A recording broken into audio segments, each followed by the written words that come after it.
Bienvenue pour cette vidéo consacrée à l'étude des accidents mortels en parapente et en particulier au profil type des accidentés. Cette étude porte sur 133 accidents mortels qui ont touché des licenciés FFVL sur la période 2007-2019. Alors on s'est concentré sur les accidents en parapente et on n'a pas considéré les accidents dans les autres activités de la fédération.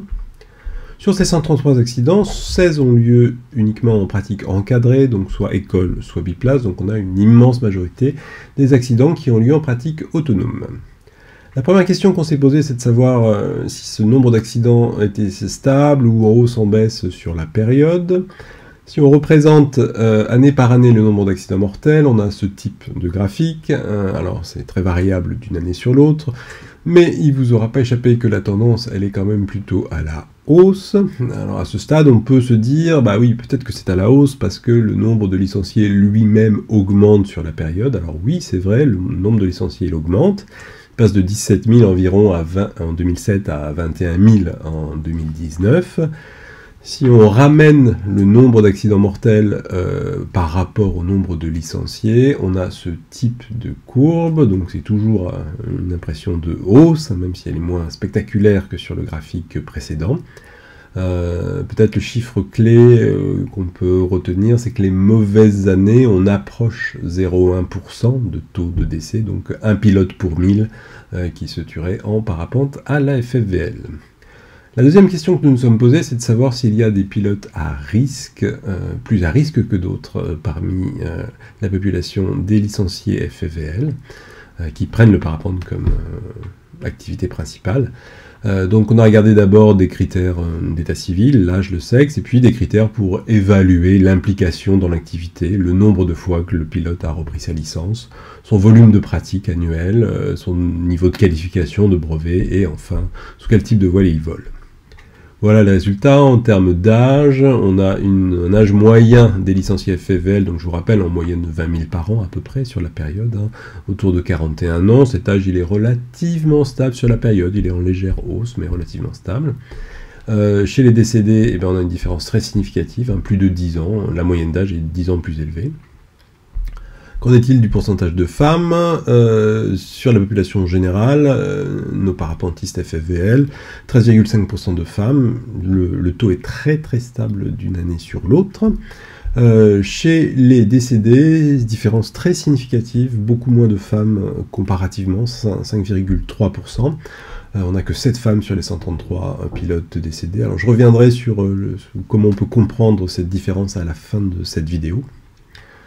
Premier indicateur du degré d'implication des pilotes, le nombre de fois que le pilote a repris sa licence à la FFVL, licence annuelle. Donc chez les pilotes vivants, 4,7 années sur la période. Alors peut-être une précision sur ce chiffre, 4,7 c'est une moyenne, mais si on regarde l'évolution année par année sur la période, on a ce type de graphique.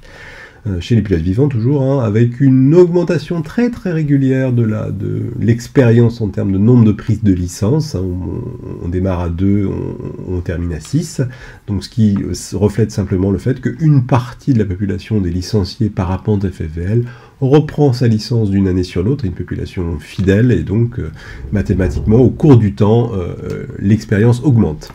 Qu'en est-il chez les décédés? On a un chiffre encore une fois très différent, significativement différent, 8,3 années de prise de licence chez nos pilotes décédés. Deuxième indicateur, le volume annuel de pratique, en général on l'exprime en heures. On a le chiffre uniquement chez les vivants pour la période 2019, presque 58 heures, donc c'est un chiffre qui est renseigné à la prise de licence. On demande l'année précédente combien d'heures avez-vous volé. Chez les décédés, chez ceux pour lesquels on avait le chiffre, c'est-à-dire 101 sur 133, on a un volume annuel beaucoup plus important, 88 heures, que notre population de référence. Troisième indicateur, le pourcentage de qualification et le type de qualification parmi les vivants comparé aux décédés. On a pris en compte 5 types de qualifications. D'abord des qualifications, soit pas de qualification, soit une qualification basse, brevet initial. Brevet de pilote confirmé, qualification biplace et monitorat. Voilà la répartition dans la population des vivants, c'est relativement stable sur la période. Plus de 50% des pilotes ont peu ou pas de qualification, inférieure ou égale à un brevet initial. Chez les décédés, c'est pas du tout la même distribution, on trouve beaucoup moins de pilotes peu qualifiés, et à l'inverse, on en trouve plus dans les décédés qui ont des qualifications soit brevet de pilote, soit qualification de biplace, soit monitorat. Pour le brevet de pilote confirmé, c'est une différence sans doute pas significative. Peut-être une remarque, les barres sont petites pour ces qualifications-là, donc on ne se rend pas bien compte des différences, mais si on les exprime en pourcentage, elles sont importantes, plus 41% de qualifiés biplace parmi nos décédés, et plus 60% de moniteurs parmi nos décédés. Si on veut exprimer ça en un seul chiffre, en plaçant la barre à brevet de pilote confirmé et au-delà, supérieur ou égal à BPC, ils sont 28% supérieurs ou égal à BPC dans nos vivants, alors qu'ils sont plus de 38% dans la population des pilotes accidentés décédés.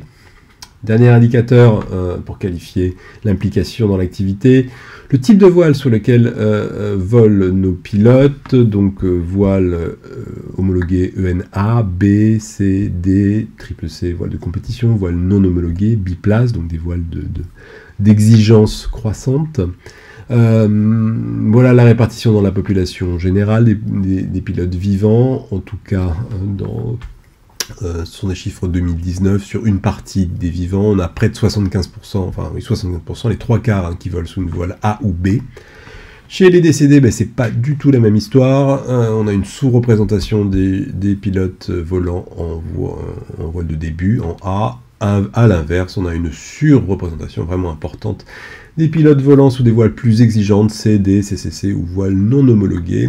Si on place la barre au niveau de supérieur ou égal à B, supérieur ou égal à C, on a le chiffre suivant. Parmi nos vivants, ils sont 25% à voler sous des C et au-delà, alors que parmi nos pilotes décédés, ils sont plus de 50%, 53% plus exactement.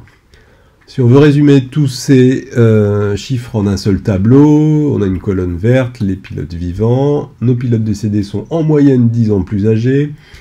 Ils sont beaucoup plus des hommes comparativement que les pilotes vivants, à 95%. Ils ont un nombre supérieur de prises de licence, un volume annuel de vol en heures supérieur, une qualification moyenne supérieure, et ils volent sous des voiles qui sont en moyenne plus exigeantes que nos pilotes vivants. Alors chacune de ces différences entre vivants et décédés, elle est significative statistiquement, avec un petit p qui est inférieur à 1%. Donc ça veut dire qu'il y a moins de 1% de risque de tomber sur une différence comme ça due au hasard, de façon aléatoire. Alors au-delà de la différence statistique de chacun de ces chiffres, ce qui est surtout frappant, c'est que toutes ces différences ensemble dépeignent un profil type de pilote plus à risque qui est assez cohérent, qui est, donc on l'a compris, un pilote plus âgé, plus expérimenté, qui vole plus sous une voile plus exigeante. Alors ce profil type, il est très clair d'après nos chiffres, mais ceci dit, il ne faut pas non plus en déduire que si on n'est pas dans le profil type, on ne risque rien. Tous les chiffres qu'on a donnés jusqu'à maintenant sont des moyennes. Par exemple, la moyenne d'âge des pilotes accidentés autour de 50 ans, ça ne veut pas dire que si on a 30 ans, on n'est pas du tout exposé aux accidents mortels. Et d'ailleurs, si on regarde non plus la moyenne d'âge des accidentés, mais la répartition des accidentés par tranche d'âge, sur nos 133 accidentés, alors oui, alors on voit que le pic il est autour de 50 ans, mais on voit aussi qu'on en trouve dans les 20-30 ans et on en trouve dans les plus de 70. Donc le message, il est très clair, il n'y a pas de population totalement protégée des accidents mortels, malheureusement. Deuxième remarque, dans cette étude, on a mis en évidence des corrélations, et souvent on fait la confusion entre corrélation et causalité. Je prends un exemple, on a mis en évidence une corrélation entre le fait d'être une femme et le fait d'être moins exposée aux accidents mortels. On peut avoir envie de se dire, ah bah oui, mais c'est normal, les femmes ça prend moins de risques, donc c'est pour ça qu'elles sont moins accidentées. Évidemment, nos chiffres permettent absolument pas de dire ça, ça c'est de l'interprétation. La cause de la sous-représentation des femmes parmi les accidentés, elle pourrait être due à toute autre chose. On a vu par ailleurs que les pilotes accidentés étaient plutôt plus âgés, et si nos femmes étaient plus jeunes en moyenne, ça pourrait aussi être une cause expliquant le fait qu'elles sont moins représentées dans les accidentés. Ben, c'est justement le cas. Si on regarde la moyenne d'âge des licenciés, sur la période, et ben les femmes, c'est la courbe beige en dessous, sont en moyenne 10 ans plus jeunes. Donc est-ce qu'elles sont protégées relativement des accidents mortels parce qu'elles sont des femmes, ou est-ce que c'est parce qu'elles sont plus jeunes, ou est-ce que c'est pour une combinaison de tout autre facteur qu'on n'a pas exploré dans cette étude? Et ben c'est pas nos chiffres qui permettent de le dire, donc attention aux surinterprétations. Voilà, bah écoutez, je vous donne rendez-vous dans une prochaine vidéo qui traitera de la partie 2 de cette étude sur les circonstances des 133 accidents mortels, circonstances étudiées grâce aux rapports d'enquête accidents qui sont faits pour chacun de ces accidents. À bientôt.